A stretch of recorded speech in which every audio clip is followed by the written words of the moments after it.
अस्सलाम वालेकुम, मेरा नाम कदस बट। इस वीडियो में आपके साथ मैं क्रिप्टो मार्केट की ताज़ा तरीन अपडेट्स, न्यूज़ इन्फॉर्मेशन, मेरा तजिया शेयर करता हूँ। 2-3 दिन से एक मार्केट में नए मीम कॉइन की हाइप है। इस वीडियो में आपको उसके बारे में गाइड करूँगा कि वो कौन सा ऐसा कॉइन है, क्या इस वक्त आपको उसमें इन्वेस्टमेंट करनी चाहिए या नहीं।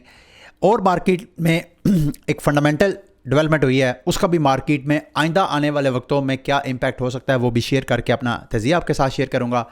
और कल स्मर्फ के हवाले से जो मैंने आपको अपडेट किया था, अभी सबसे पहले मैं चाहता हूँ मैं वो आपको थोड़ा सा गाइड कर दूँ। अभी अगर आप देखें तो तकरीबन 25 मिनट रह गए हैं इस ऑक्शन को ख़त्म होने में।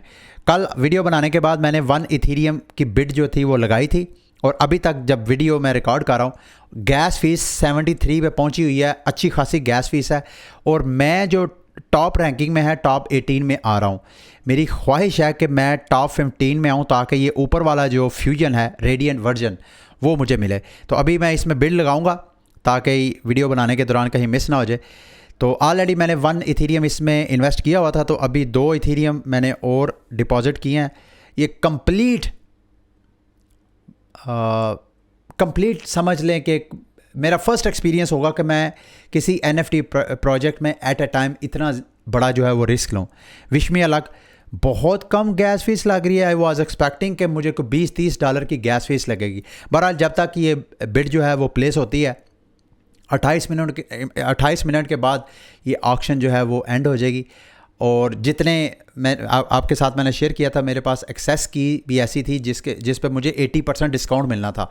तो ये जितने 3 इथीरियम मैंने इसमें इन्वेस्ट किए हैं, इसके बदले मुझे कितने NFTs मिलेंगे, ये मेरा ख्याल है जब तक वो ये ट्रांजैक्शन प्रोसेस होती है। मार्केट की दीगर अपडेट्स की तरफ आते हैं। BTC ने फाइनली ये वाली जो अपनी स्पोर्ट थी, इस स्पोर्ट को ऑलमोस्ट उसको टच करके फिर दोबारा ऊपर ट्रेड हो रही है। मेरा ख्याल है वो फिनिश हो गया, तो मैं आपको वो फाइनल दिखा ही दूँ। अच्छा जी, टोटल मेरी अब 3 इथीरियम मैंने बिड किया है और टॉप 6 में शामिल हो रहा हूँ। That's a very good news. 24 घंटों के अंदर अंदर अगर मज़ीद हाइप क्रिएट नहीं होती है तो मैं टॉप 15 में आऊँगा। टॉप 15 में आऊँगा तो इसके बदले मुझे कितने NFTs मिलेंगे? स्मर्फ के 18 NFT मिलेंगे। ये वाला जो 250 इथीरियम जिस बंदे ने इन्वेस्ट किया, कहा जा रहा है कि ये दुबई का कोई बिग वेल है जो कि NFT का बहुत अच्छा ट्रेडर है। उसने 250 इथीरियम इसमें इन्वेस्ट किया और उसके बदले उसको करंट जो प्राइस चली है, जब मैं वीडियो रिकॉर्ड कर रहा हूँ, उसको 1500 से ज़्यादा NFTs मिलेंगे इस स्मर्फ NFT के। मेरा भी ये फर्स्ट एक्सपीरियंस होगा। Please don't take it as a financial advice. मैं भी बड़े डरते डरते इसमें फ़र्स्ट एक्सपीरियंस ले रहा हूँ। कोई पता नहीं, मेरे पास इथीरियम मैंने जो लॉन्ग टर्म सेविंग पे रखे हुए थे उसको मैंने इधर इन्वेस्ट कर दिया कि इन केस अगर मेरी गुड लक हुई तो ये जो 3 इथीरियम है, कुछ नहीं अगर मुझे 6 इथीरियम भी दे दे तो नॉट अ बैड डील। वैसे भी तो वहाँ पड़े मुझे कोई बेनिफिट नहीं दे रहे थे। तो ये इस उम्मीद के साथ मैंने 3 इथीरियम जो है यहाँ पे इन्वेस्ट किए हैं। अब आते हैं मार्केट की तरफ। BTC की प्राइस, जैसे मैंने आपको बताया कि इसको दोबारा टच करके प्राइस ऊपर जा रही है। उम्मीद करते हैं कि प्राइस जो है मज़ीद नीचे नहीं जाएगी।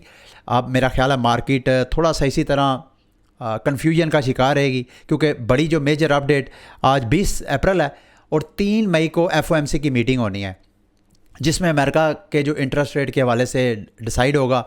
गो के जो फेडरेशन के कुछ लोग हैं अभी भी वो कह रहे हैं जी इन्फ्लेशन बहुत ज़्यादा है, तो इंटरेस्ट रेट अमेरिका को बढ़ाना पड़ेगा। बहरहाल उसके पास जाके इंशाल्लाह मैं आपको वो अपडेट करूंगा। इसके साथ साथ अगर BTC की प्राइस ये वाली सपोर्ट ब्रेक हो जाती है तो ये मैं आपको बताता चलूँ, उसके बाद इमीडिएट जो रेजिस्टेंस आ सकती है वो 26,900, और मोस्ट प्रॉबेबली दोबारा BTC की प्राइस यहाँ से करेक्शन ले जो कि 25,250 25,300 की प्राइस बनती है। यहाँ से प्राइस नीचे आके दोबारा ऊपर रिकवरी कर सकती है अगर ये वाली सपोर्ट होल्ड नहीं कर पाती है 28,300 की प्राइस। तो ठीक है, अब आते हैं इथीरियम की तरफ। इथीरियम ने ये वाली जो अपनी मेजर सपोर्ट थी, इसको उसने इथीरियम ने ब्रेक अभी तक होल्ड किया हुआ है, जो कि $1932 की प्राइस बनती है। अगर तो ये वाली प्राइस जो है, अगर वीकली चार्ट पे जाएं तो अगले 2 दिन अगर तो ये सपोर्ट बरकरार रहती है, इथीरियम की प्राइस यानी $19,030 की प्राइस से ऊपर ही रहती है, इस वीकली कैंडल ये ऊपर ही बनती है, तो फिर हम कह सकते हैं कि इथीरियम की जो बुलिश कंटिन्यूएशन है वो जारी रह सकती है। अदरवाइज अगर तो ये वीकली कैंडल इसको ब्रेकआउट कर जाती है तो फिर नीचे इथीरियम की प्राइस जा सकती है, जो कि 1800, पहला स्टॉप उसको 1800 की प्राइस नज़र आएगा। फिर उसके बाद अगला इथीरियम को स्टॉप जो है वो 1600 की प्राइस में नज़र आ सकता है। अब आते हैं प्लान बी ने एक बड़ा एनालिसिस किया है इथीरियम और BTC का, उसको बेस बना के प्लान बी का मानना यह, प्लान बी एक क्रिप्टो एनालिस्ट है, मैं अक्सर इनके एनालिसिस आपके साथ शेयर भी करता रहता हूँ। इनका मानना यह है कि हर 6 साल बाद जितना क्रिप्टो की हिस्ट्री है, हर 6 साल बाद एक BTC की प्राइस 15 इथेरियम के इक्विवेलेंट हो जाती है। और इस वक्त बिटकॉइन और इथेरियम की value almost same to same है जितनी 6 साल पहले। और उसके बाद यहाँ पे जब $15 उसकी प्राइस थी, उसके बाद जब ब्रेकआउट हुआ था 1 BTC 15 इथेरियम से जैसे ही ब्रेकआउट हुआ था, उसके बाद BTC की प्राइस अच्छी खासी पंप की थी। अभी बहरहाल उसी जगह पे 15 को इसने ब्रेकआउट किया तो है, लेकिन प्राइस जो है फिर दोबारा 15 इथेरियम के ऊपर ट्रेड हो रही है। दूसरे लफ्ज़ों में प्लान बी का मानना यह है कि BTC की प्राइस मजीद यहाँ से पंप करेगी। अब आते हैं मार्केट की मेजर बड़ी फंडामेंटल चेंजेस। यूरोपीय यूनियन में एक बिल पास हुआ है जिसको मार्केट्स इन क्रिप्टो एसेट्स यानी मीका बिल वो बोलते हैं। यूरोपियन पार्लियामेंट ने उसको अप्रूव कर लिया है, वोट करके उसको पास कर लिया है। उसका मार्केट के ऊपर क्या इम्पैक्ट होगा, मैं कुछ मालूमात आपके साथ शेयर करना चाहता हूँ। मीका के बिल से पहले क्रिप्टो कोई भी कंपनीज थी जिन्होंने यूरोपीय यूनियन के किसी भी मुल्क में अगर काम करना होता था तो उसको मुख्तलिफ किस्म के 27 रेगुलेटरी लाइसेंस लेने पड़ते थे, और ये बड़ा हैक्टिक काम था। और ख़ुसूसन जर्मनी और फ्रांस में ये बड़ा कॉस्टली और एक्सपेंसिव पड़ता था किसी भी क्रिप्टो कंपनी को लाइसेंस लेके इन कंट्रीज़ में काम करना। अब इस मीका बिल के बाद ये सारी जो कंट्रीज़ में है, अगर किसी भी ये यूरोपीय यूनियन की किसी भी मेंबर स्टेट में किसी ने अगर कोई कंपनी ओपन करनी है क्रिप्टो से रेलिवेंट, तो वहाँ से किसी भी कंट्री से वो वन विंडो एक लाइसेंस उसको मिलेगा। वो लाइसेंस लेके वो किसी भी मेंबर कंट्री में जाके अपने ऑपरेशंस को कंटिन्यू कर सकता है। तो ये एक बहुत बड़ी डेवलपमेंट है। इससे क्या होगा, ये देखें, अंडर मीका हाउएवर यूरोपीय यूनियन वाइड रेगुलेशंस तो अप्लाई होंगी कंपनीज को थ्रू आउट पूरे यूरोपीय यूनियन में। एक पूरी यूरोपीय यूनियन की मार्केट जो कि गालबन कोई 40 करोड़ से ज़्यादा की पॉपुलेशन बनती है, अगर मेरी कैलकुलेशन गलत नहीं है तो इससे क्या होगा, this will increase the competitiveness of यूरोपीय यूनियन स्टार्टअप्स। यूरोपीय यूनियन में मज़ीद क्रिप्टो की ग्रोथ बढ़ेगी। वहाँ पे अनरेगुलेटेड जो काम हो रहे हैं, फर्म जो बगैर लाइसेंस लिए काम कर रही हैं, उनको जब लाइसेंस इजीली मिलना शुरू हो जाएगा तो वो लाइसेंस लेके काम करेगी। इससे मज़ीद जो है इन मेंबर कंट्रीज़ में क्रिप्टो अडॉप्शन इंक्रीज़ होएगी। और इसी तरह की एक और मिलती जुलती मिसाल है, फ्रांस का एक बैंक है, उसकी एक फ़र्म है सोसाइटी जनरल, जो क्रिप्टो आर्म है उसका बैंक का, उन्होंने शायद इसी मीका बिल को ज़हन में रखते हुए अपना euro patch stable coin launch करने का अनाउंसमेंट किया है। यानी दूसरी तरफ आपको अमेरिका एंटी क्रिप्टो स्टांस की वजह से वहाँ पे टेथर, BUSD इनके ख़िलाफ़ रेगुलेटरी प्रेशर्स और टेंशन परेशानी है, और उससे मार्केट में एक पैनिक था कि यार अब मार्केट में कोई स्टेबल कॉइन नहीं होगा तो क्या होगा। तो मार्केट अब दीगर चीज़ों को देख रही थी। तो ये भी मेरी नज़र में एक बुलिश न्यूज़ है कि अगर डॉलर डोमिनेटेड स्टेबल कॉइन नहीं, तो अगर स्टेबल कॉइन जो है वो यूरो डोमिनेशन में आ जाता है तो it's not a bad deal. आखिरकार है तो वो भी एक तरह का फियाट करेंसी में है ना, ऑन रैप और ऑन ऑफ रैप होने के लिए क्रिप्टो मार्केट में एंट्री और एग्जिट लेने के लिए फियाट करेंसी में ये भी एक बेहतर मुतबादल जो है वो हो सकता है। अगली जी न्यूज़ है, इंटेल ने बिटकॉइन माइनिंग चिप जो है उसकी सीरीज़ जो अभी एक हालिया 1 साल ही हुआ था उन्होंने लॉन्च किया। अब वो वहाँ पे उन्होंने वो चिप बनाने का सिलसिला जो है वो कैंसिल कर दिया। क्यों? क्योंकि ये मेरा ख्याल है जितनी ऑलरेडी एस्टेब्लिश्ड कंपनीज होती हैं ये मार्केट के ट्रेंड्स को फॉलो करती हैं, और इस वक्त बिटकॉइन माइनिंग के ट्रेंड से ज़्यादा ट्रेंड कौन सा पॉपुलर है? You guess it right, artificial intelligence. Obviously अब ये अगर इन्होंने शैडो गो के इंटेल ने कोई वाजिया वजूहात नहीं बताई कि किस वजह से उन्होंने अपनी ये बिटकॉइन माइनिंग की चिप जो है वो बनाना छोड़ दिया। बहरहाल कई एक्सपर्ट यही कह रहे हैं कि अब उनका अटेंशन जो है वो आर्टिफिशियल इंटेलिजेंस की तरफ गई है। अब आते हैं उस मीम कोइन की जिसका मैं जिक्र कर रहा था, उसका नाम है पीप। ये पीप क्या है? ये ग्रीन फ्रॉग, ये अमेरिकन एक आर्टिस्ट हैं। सन 2006 में उन्होंने मीम्स बनाना शुरू की उनके आर्टिस्ट ने। फिर सन 2016 में, सितंबर 2016 में for the first time rare Pepes की जो NFT collection for the first time आपको, मतलब इथीरियम से भी पहले आपको इन रेयर पीप्स की NFTs जो थी वो आपको बिकती हुई नज़र आई सन 2016 में।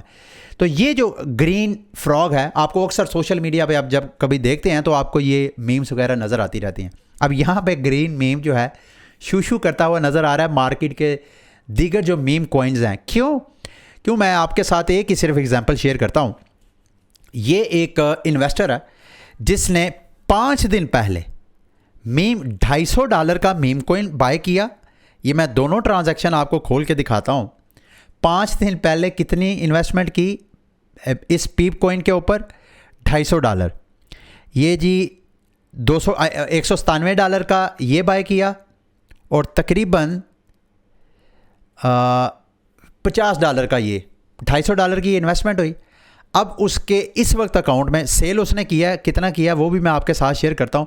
इस वक्त इसके अकाउंट में अभी भी तकरीबन $1 मिलियन से ज़्यादा का ये पीप कॉइन जो है पड़ा हुआ है और उसने सेल नहीं किया। और ये उसने ऑलरेडी ये तकरीबन 19 बिलियन और 17 बिलियन मीम कॉइन सेल करके 10,000 टोकन का $10,000 से ज़्यादा का वो ऑलरेडी प्रॉफिट टेकिंग कर चुका है। लेकिन इसके बावजूद वो मज़ीद होल्ड करके बैठा हुआ है।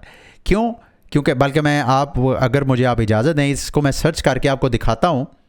यहाँ पे देखिएगा कि अभी भी उसके वॉलेट में 1 मिलियन से ज़्यादा यानी $250 उसने इन्वेस्ट किया 5 दिन पहले। ऐसी मार्केट में इसकी हाइप हुई है कि वो $250 की इन्वेस्टमेंट इसकी तकरीबन $1.8 मिलियन की वर्थ का, ये देखें 1.8 million. Can you imagine? $250 invest किया और 1.8 मिलियन के मीम कॉइन अभी भी उसके वॉलेट में पड़े हुए हैं। बिग जो है हाइप और बिग बेनिफिट ये मिलियन है। इसी वजह से वो स्टार्ट में जो शीशू की पिक्चर मैंने आपको दिखाई है। अच्छा, अब इसमें आपको इन्वेस्टमेंट करनी चाहिए या नहीं? चंद चीज़ें हैं जो कि रेड फ्लैग हैं, उनको आपने जहन में लाजमी रखना है इस मीम कॉइन में इन्वेस्टमेंट करते हुए। क्योंकि अगर आप चार्ट पे इसकी नज़र डालें और इस वक्त ये जितने टॉप एक्सचेंजेस हैं ऑलमोस्ट सब के ऊपर लिस्ट हो चुका है। अगर आप कॉइन मार्केट कैप में जाएं, इसको सर्च करें, इसकी मार्केट्स के पेज पे जाएं, वहाँ पे आपको Uniswap 2, Uniswap 3, Huobi exchange, gate exchange, Bitget, MXC global, तकरीबन ये जो बड़ी एक्सचेंज हैं, गो के बाइनांस वगैरह पे अभी लिस्टेड मुझे नज़र नहीं है, कोई पता नहीं जब मैं वीडियो बना रहा हूँ उसके बाद ये वहाँ पर भी आपको लिस्ट होता हुआ नज़र आए। तो इस वजह से प्राइस जो है अभी भी कंसोलिडेशन के मूड में, प्राइस नीचे है। अब ज़ाहिरी बात है इसकी हाइप का भी बिल्कुल स्टार्ट है, मुमकिन है यहाँ से प्राइस ऊपर जाए। लेकिन कुछ रेड फ्लैग्स हैं वो आपको इग्नोर नहीं करने चाहिए। सबसे पहले तो कॉइन मार्केट कैप में जो पहला रेड फ्लैग इस मीम कॉइन में इन्वेस्टमेंट करने से पहले जो आपको कंसीडर करना चाहिए, according to GoPlus lab एक एनालिटिकल फर्म है, उसने इनका स्मार्ट कॉन्ट्रैक्ट को जब स्टडी किया तो इन्होंने क्या पाया कि जो कॉन्ट्रैक्ट ऑनर है जिसने भी ये टोकन बनाया है, उस ऑनर का कोई नहीं पता किसने ये टोकन बनाया। ऑनर के पास अभी भी अथॉरिटी है कि वो ट्रांजैक्शन टैक्स जो है किसी वक्त भी वो लगा सकता है। यानी अगर आप बाय कर लेते हैं तो सेल करने की तरफ जाएं तो कोई पता नहीं आपके सेल करने से पहले वो 90% टैक्स लगा दे सेल के ऊपर। मतलब ये मैं गेस कर सकता हूँ, आई डोंट नो एग्जैक्टली वो ऐसे करेगा कि नहीं, लेकिन ऐसा वो मॉडिफाई कर सकता है। और दूसरा, वो किसी भी कंटेंट ब्लैक लिस्ट फंक्शन, वो किसी भी वॉलेट को ब्लैक लिस्ट भी कर सकता है। ये गो प्लस लैब की असेसमेंट के मुताबिक ये मैं आपको बता रहा हूँ, जो यहाँ पे लिस्ट आपको होता हुआ नज़र आ रहा है। अब इनकी अपनी वेबसाइट पे जाके कुछ रेड फ्लैग मैं आपको दिखाना चाहता हूँ। सबसे नीचे अगर आप आएँ तो यहाँ पे आपको बताएंगे जी, Pepe is a meme coin with no intrinsic value. वो खुद मान रहे हैं इसकी कोई इंट्रिंसिक वैल्यू नहीं है और ना ही कोई फाइनेंशियल रिटर्न देने की कोई तोक़ा रखे अगर किसी ने इन्वेस्टमेंट करनी है। There is no formal team, इसकी कोई रस्मी बाकायदा कोई टीम नहीं है और ना ही इनका कोई बाकायदा रोड मैप है। ये मैं नहीं कह रहा, मीम ये जो पीप का मीम कॉइन की वेबसाइट है, ये वहाँ पे उन्होंने खुद लिखा हुआ है, the coin is completely useless and for entertainment purposes only. ये 2-4 रेड फ्लैग हैं। मतलब होना तो ये चाहिए था कि इनको कहना चाहिए था जी, जैसे शिबा कॉइन है, शिबा कॉइन वाले क्या कह रहे हैं, वो शिबार्शियम चेन और मुसलसल कोई ना कोई वो डेवलपमेंट कर रहे हैं। क्योंकि शिबा का भी जो फाउंडर है वो अननोन ही है, पता ही नहीं कौन है, एक अनोनिमस बंदा है ट्विटर पे, उसने आप उसको फॉलो वगैरह कर सकते हैं, वो है कौन पीछे नोबडी नोस, लेकिन उसका एटलीस्ट कोई रोड मैप तो है। तो ये रेड फ्लैग्स को देखते हुए मैं तो इसमें इन्वेस्टमेंट नहीं कर रहा। अब ये मेरी बात करने का ये कतन मतलब नहीं है कि इसके बाद प्राइस पंप नहीं होगी, कोई पता नहीं यहाँ से फिर प्राइस जो है वो बहुत ऊपर चली जाए, ऐसा जा सकता है। लेकिन मैं ये रेड फ्लैग जो हैं इनको इग्नोर नहीं कर सकता। आप अगर करना चाहें तो आप कर सकते हैं। दूसरा, ट्विटर पे, अगर आप ट्विटर पे, यूट्यूब पे, इस तरह आपको कहीं पर भी, टेलीग्राम पे, जहाँ जहाँ भी आप सोशल मीडिया पे ट्विटर इसको क्रिप्टो को फॉलो करते हैं, वहाँ पे कहीं भी आप पीप के एयर ड्रॉप से मुतल्लक आप कोई मैसेज देखें तो उस पर क्लिक नहीं करना, क्योंकि वो हैकर्स हैं, स्कैमर्स हैं। अगर आप ट्विटर पे इस वक्त पीप लिख के सर्च करेंगे तो आपको मुसलसल ये देखें जी peeps.claims, इसके ऊपर आप जाएंगे, अपना वॉलेट कनेक्ट करेंगे, आपका वॉलेट गया। उसके बाद जी claimpeep.net, हैकर्स रंग बरंगी वेबसाइट, join-peep.xyz। तो इस तरह के एयर ड्रॉप वाला ऐसा कोई सीन नहीं है। कहीं पर भी आपको इन्फॉर्मेशन हुई, आपने रिस्क लिया तो आपका वॉलेट जो है वो ड्रेन हो सकता है। आगे आते हैं जी मार्केट की अगली न्यूज़। गाला गेम्स का जो टोकन है वो उसका वर्जन 2 आ रहा है। अगर तो आपने ऑलरेडी कहीं लिक्विडिटी प्रोवाइड की हुई है यूनिस्वैप या किसी डेक्स के ऊपर, डीफाई प्लेटफॉर्म के ऊपर अगर आपने लिक्विडिटी प्रोवाइड की है तो मैं आपको रिकमेंड करूंगा उसको इमीडिएटली अपनी लिक्विडिटी को रिमूव करें, क्योंकि अगर आप रिमूव नहीं करेंगे तो इनका जो गाला 2 वर्जन आ रहा है वो इन्होंने एयर ड्रॉप करना है। यानी जिन जिन के पास गाला ऑलरेडी टोकन्स हैं उनके पर्सनल वॉलेट में, उनको ऑटोमेटिक गाला 2 उनके वॉलेट में ऑटोमेटिक जो है एयर ड्रॉप हो जाएंगे। फॉर एग्जांपल मेरे पास 100 गाला पड़ा हुआ है तो 100 गाला मुझे वर्जन 2 इनका ऑटोमेटिक मिल जाएगा। पुराना जो है उसकी वैसे लिक्विडिटी ना होने की वजह से उसकी वैल्यू ज़ीरो हो जाएगी। तो अगर आपका किसी पूल में फंसा हुआ तो उस पर फिर आपको एयर ड्रॉप नहीं मिलेगा ये। हाँ, अगर आपके सेंट्रलाइज एक्सचेंजेस में पड़े हुए हैं, बाइनांस वगैरह इस तरह, तो वहाँ पे आपको वो सेंट्रलाइज एक्सचेंजेस ही आपको इसके मुतबादल जो वर्जन 2 टोकन है वो वहीं पे आपको मिल जाएगा, फिर आपको परेशान होने की ज़रूरत नहीं। लेकिन अगर आपके पर्सनल वॉलेट में है और अगर आपने लिक्विडिटी प्रोवाइड की है तो इमीडिएटली आप उसको विड्रॉ करवा सकते हैं। ये मेरा ख्याल है अगले माह मई में जाकर ये वर्जन 2 अपना लॉन्च करेंगे। अच्छा, NFT मार्केट के हवाले से कुछ एक्सपर्ट्स कह रहे हैं कि NFT मार्केट जो है ये इस 1 मई को जब ब्लर अपना वो रिवॉर्ड सिस्टम जो है वो हाल्व कर देगा तो उसके बाद NFT मार्केट क्रैश कर सकती है। अगर तो कुछ ऐसे मेरे दोस्त जिन्होंने NFT में अभी तक कोई इन्वेस्टमेंट नहीं किया है और मेरे साथ साथ वो लर्न कर रहे हैं और इन्वेस्टमेंट का इरादा रखते हैं तो अभी थोड़ा सा धीरज रखें, थोड़ा सा इत्मीनान रखें। 1 के बाद हम 2-4 दिन मार्केट को वॉच करेंगे। अगर तो मार्केट क्रैश होना शुरू हुई तो फिर लो प्राइसेस में आप भी इन्वेस्टमेंट करके ये वाला सरमायाकारी का भी टेस्ट ले सकते हैं। ठीक है, आगे जी इमेजिनरी वंस जिसकी गेम के हवाले से मैंने आपको बताया था, वो अपनी एक और गेम लॉन्च करना चाहते हैं आई वॉक की तरह की, जिसमें वो आपको मोबाइल पे वॉक करने के ऊपर भी वो आपको रिवॉर्ड वगैरह सिस्टम देंगे। तो इससे इमेजिनरी वंस की जो NFTs हैं उनकी मज़ीद वैल्यू, उनके पूरे इकोसिस्टम की जो NFTs हैं उनकी वैल्यू जो है वो इंक्रीज़ हो सकती है। ठीक है, लास्ट में हैकर ने जो सेफमून कैश से जो 9 मिलियन फंड्स चोरी किए थे उसमें से 7.2% फ़ंड जो हैं वो रिटर्न कर दिए हैं। मैंने आपके साथ जब ये न्यूज़ शेयर की थी तो उस वक्त मैंने आपके साथ शेयर किया था कि कुछ लोगों का मानना यह है कि सेफमून की अपनी टीम के बंदों ने ये कार्रवाई डाली है। तो मुझे ऐसे लग रहा है कि वो जो बात की थी वो सही है, क्योंकि जिस बंदे ने 9 मिलियन चोरी की है अगर तो कोई बाहर का बंदा होता तो वो पैसे वापस कैसे करता। आई डोंट नो इसके बारे में जो भी अपडेट थी। बहरहाल ये आज की अब वीडियोज़ थी सारी। उम्मीद करता हूँ कि आज की वीडियो आपके लिए इन्फॉर्मेटिव रही होगी। जाते जाते मैं ज़रा स्मर्फ पे चेक करूँ मेरे NFT। अगली वीडियो तक के लिए मुझे इजाज़त दें। अल्लाह हाफ़िज़।